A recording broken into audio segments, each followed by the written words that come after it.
अस्सलाम वालेकुम my YouTube family, कैसे हैं आप सब। वेलकम है आपको किरण कुकोलॉजी में। तो जनाब यही है वो पराठा जिसको आप पकाएं और पकाते पकाते इसकी खुशबू सारे घर में फैल जाए और फिर घर से निकलकर आपके मोहल्ले के आखिरी कोने तक चली जाए। तो जनाब ये है आलू वाला लच्छा पराठा। तो ये कैसे बनता है, आइए आज की रेसिपी स्टार्ट करते हैं। आलू वाला लच्छा पराठा बनाने के लिए यहाँ पर हमने लिया है 1 कप गंदम का आटा और 1 कप मैदा छान कर यूज़ कर रहे हैं। इसमें जाएगा जी 1/4 टीस्पून नमक और तकरीबन 1 टेबलस्पून इसमें घी शामिल करेंगे। मैं देसी घी यूज़ कर रही हूँ, आप कोई सा भी कर सकते हैं।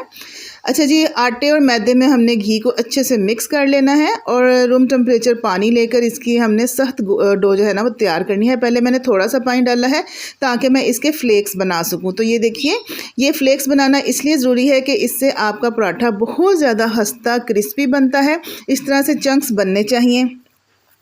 और चंक्स बनाने के बाद भी एकदम से ढेर सारा पानी नहीं डालना, थोड़ा थोड़ा पानी डाल के इसकी टाइट डो तैयार करनी है। जब भी आपका पराठा अच्छा बनेगा। ये देखिए, डो को चेक करने का तरीका ये है कि इसको आप इस तरह से खोल के देखिए, इसके अंदर आपको तहें नज़र आ रही हैं, पर्दे नज़र आ रहे हैं। बस यही फाइनल चीज़ हमें चाहिए। इट्स मीन आपका पराठा खुशबूदार पूरे मोहल्ले में जिसकी खुशबू फैल जाए वही बनने वाला है। तो चलिए इसको रेस्ट दे लेते हैं। रेस्ट देना ज़रूरी है, तकरीबन 15 से 20 मिनट का। तो जनाब आटा हमारा जो है ना रेस्टिंग पे था और माशाल्लाह अब इसमें लचक आ चुकी है। हमने 15 से 20 मिनट इसको रेस्ट दिया है। आप देख सकते हैं आटे में लचकीलापन आ गया है। अब इसका हमने बड़ा सा जो है ना पेड़ा बना लिया है और इसको डिवाइड करेंगे 2 इक्वल पार्ट्स में। मैं बना रही हूँ यहाँ पर बड़े पराठे, जॉइंट साइज़ पराठा, क्योंकि जो है ना आफ्टर ऑल बट है ना, बट खाते हैं बड़े बड़े पराठे। आपने अगर छोटे पराठे बनाने हैं तो आप 3 पेड़े कर लीजिए, ठीक है। अब पराठों की स्टफिंग तैयार करेंगे। बॉयल मैश पोटैटो लिए हैं, इसमें डालूंगी प्याज चॉप किया हुआ और साथ थोड़ा सा हरा प्याज। बहुत अच्छा टेस्ट आता है हरे प्याज से। ढेर सारा हरा धनिया डाल दीजिए, कंजूसी ना कीजिएगा। और अनारदाना ज़रूर शामिल कीजिएगा। ये है जी चिली फ्लेक्स 1 टीस्पून और साबुत ज़ीरा भी 1 टीस्पून और साबुत धनिया भी 1 टीस्पून। और ये है जी चाट मसाला चटपटे फ्लेवर के लिए 1/2 टीस्पून। नमक डाल लीजिए अपने टेस्ट के मुताबिक। अनारदाने से और चाट मसाले से बहुत अच्छा टेस्ट आता है। और ये है जी चिकन फ्लेवर डालने के लिए मैंने इसमें लिया है मैगी मसाला चिकन फ्लेवर वाला। इससे आपके पराठे के अंदर चिकन की जो है ना वो टेस्ट आएगा, चिकन की खुशबू आएगी। जो आप पराठा पकाएंगे तो सारे मोहल्ले में खुशबू फैल जाएगी। यहाँ पर मैंने डो को मिक्स कर लिया है और अब इसमें लास्ट में जाएगा जी कॉर्नफ्लोर, जिसको कॉर्न स्टार्च भी कहते हैं। ये बाइंडिंग करेगा और आपकी स्टफिंग पराठे में से कहीं भी बाहर निकल के नहीं भागेगी।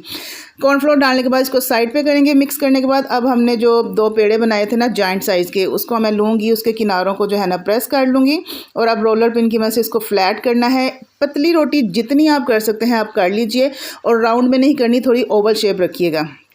ओवल शेप रखने से हमारा पराठे के अंदर जो तहें हैं, जो इसका क्रिस्पीपन है वो ज़्यादा हो जाता है।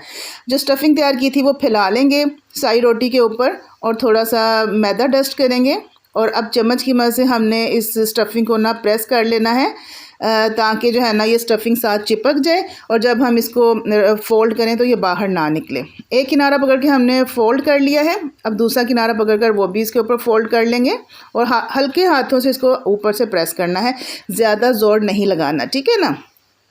थोड़ा सा मैदा डस्ट किया है और रोलर पिन की मदद से हल्के हल्के हाथों से हम इसको जो है ना प्रेस करेंगे। थोड़ा ये देखें लंबाई में हो गया है। अब एक किनारे से पकड़ते हुए इसको रोल करेंगे। टाइटली रोल करना है, लूज़ रोल नहीं करना। रोल करते करते साइडों से जो बाहर निकल आए उसको भी अंदर करते जाएंगे और किनारे पे थोड़ा सा घी लगाकर हम इसको सील कर देंगे, ठीक है ना। तो ये बन गया प्यारा सा रोल। लेकिन अभी यहाँ पे बात ख़त्म नहीं हुई। रोल के सेंटर में इसको फोल्ड करें और ये देखिए हमने फोल्ड कर लिया है अपने रोल को और इसकी बैक साइड पे हमने लगाना है नाइफ़ से कट। हाफ कट लगाना है, पूरा कट नहीं लगाना, इसको सेपरेट नहीं करना। माशाल्लाह सुभान अल्लाह। अब इसको ऐसे खोलें जैसे आप गुलाब की पंखड़ी को खोलते हैं, किसी कली को खोलते हैं। सुभान अल्लाह माशाल्लाह। इसको हमने खोला है, ऐसे लग रहा है जैसे गुलाब खिल गया है। अंदर से आप इसकी लुक देखिए कितनी खूबसूरत, हमारा पेड़ा कितना खूबसूरत लग रहा है माशाल्लाह। दोबारा से आपको दिखाती हूँ ताकि आपको वीडियो रिवर्स करके ना देखनी पड़े। रोटी बेल लीजिए ज़रा ओवल शेप में, ऊपर स्टफिंग रखेंगे और थोड़ा सा मैदा डस्ट करेंगे। फिर चम्मच की मदद से हम इसको फ्लैट कर लेंगे ताकि स्टफिंग साथ चिपक जाए।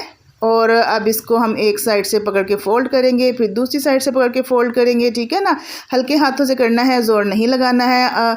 ऊपर जो है ना मैदा डस्ट कर लिया है और उसके बाद रोलर पिन की मदद से इसको फ्लैट कर लेंगे और थोड़ी सी रोटी को लंबा कर लेंगे। ठीक है ना।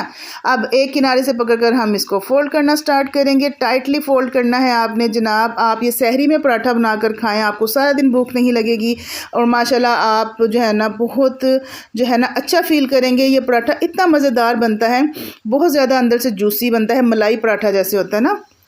अच्छा जी, किनारे पे घी लगा के हमने इसको सील कर लिया है और अब क्या करेंगे, ये देखिए रोल के सेंटर में से हम इसको फिंगर की मदद से प्रेस करेंगे ऐसे और फिर इसको फ़ोल्ड कर लेंगे ये इस तरह से। ये देखिए इसके बाहर के किनारे भी कितने प्यारे, कितने खूबसूरत लग रहे हैं। लेकिन हमने इसकी बैक साइड यूज़ करनी है। इस तरह से बैक साइड से हम छुरी के साथ इसको कट लगाएंगे।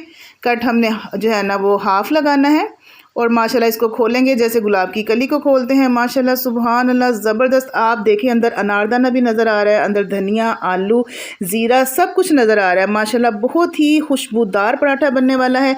मोहल्ले वाले आपसे पूछने आएंगे जी आपने ये पराठा कैसे बनाया है। तो चलिए अब नेक्स्ट रेसिपी आगे से कंटिन्यू करते हैं। अच्छा जी, अब इसको बेलने का मरहला है। आपने बड़ी एहतियात से जो है ना ये वाला सीन देखना है। आपने हाथों की मदद से इसको थोड़ा सा मैदा डस्ट करके जितना आप प्रेस कर सकते हैं कर लीजिए। उसके बाद रोलर पिन हल्के हाथों से आपने चलानी है, ज़ोर नहीं लगाना, दबड़ दबड़ दबड़ नहीं करना आपने, ठीक है ना। तो ये रोटी जितनी बड़ी हो सकती है आप कर लीजिए, ज़्यादा ब्रीक नहीं करनी, पराठा ज़रा हैवी ही अच्छा लगता है। तवे को मैंने पहले से प्री हीट कर लिया था। पूरा प्री हीट करने के बाद मैंने इसका फ्लेम जो है वो मीडियम कर दिया है और नीचे से गोल्डन कलर आया तो इसको साइड इसकी फ्लिप कर दी है। मीडियम रखिएगा और इसका फ्लेम, कहीं अंदर से इसकी लेयर्स कच्ची ना रह जाए। स्पैचुला की मदद से आप साथ साथ इसको टैप भी करते जाएं, इसको प्रेस भी करते जाएं। अभी घी नहीं डालना जब तक दोनों साइड्स गोल्डन ना हो जाएं और इसको साथ साथ स्पैचुला या कपड़े की मदद से हम प्रेस भी करते जाएंगे ताकि अंदर से भी कुक हो जाए। मैंने इसमें देसी घी डाला है, आप बटर और घी को या ऑयल कोई भी यूज़ कर सकते हैं, लेकिन बेटर रिजल्ट के लिए घी यूज़ कीजिएगा। दोनों साइड पे जब गोल्डन कलर आ जाए तो आप समझे आपका पराठा खुशबूदार लच्छा पराठा आलू का तैयार है, स्पेशल सहरी के लिए। और जो है ना आप बच्चों को बना कर दें, बच्चे आपके खुशी खुशी रोज़ा रखेंगे। माशाल्लाह से ये मलाई पराठा है, लच्छा पराठा है। देखिए कितना खूबसूरत इसका गोल्डन कलर आया है, अंदर से बिल्कुल 100% ये कुक हो चुका है। तो जनाब आपने पूरी रेसिपी देख ली है, लेकिन मेरे चैनल को सब्सक्राइब नहीं किया, जल्दी से जो है ना चैनल को सब्सक्राइब कीजिए, बेल आइकन को दबाइए, वीडियो को लाइक करें, शेयर करें। सहरी के लिए जो है ना ये पराठा अपने प्यारों के साथ, अपने रिश्तेदारों के साथ, दोस्तों के साथ, बहनों के साथ, अपनी अम्मी के साथ, सबके साथ शेयर कीजिए। दुआओं में याद रखिएगा। आप पराठा देखिए किस तरह से मलाई पराठा, इसकी लेयर्स आउट ऑफ कंट्रोल हो रही हैं, खुलती चली जा रही हैं। ऐसा पराठा नहीं है सख्त अकड़ा हुआ कि मुंह में डालें और आपका मुंह अंदर से ज़ख्मी हो जाए। बिल्कुल नरम मलाई पराठा है, लच्छा पराठा। तो जनाब रेसिपी को जो है ना देखने का बहुत बहुत शुक्रिया। दुआओं में याद रखिएगा। मिलते हैं अपनी नेक्स्ट वीडियो में, तब तक के लिए अल्लाह हाफिज़ एंड टेक केयर।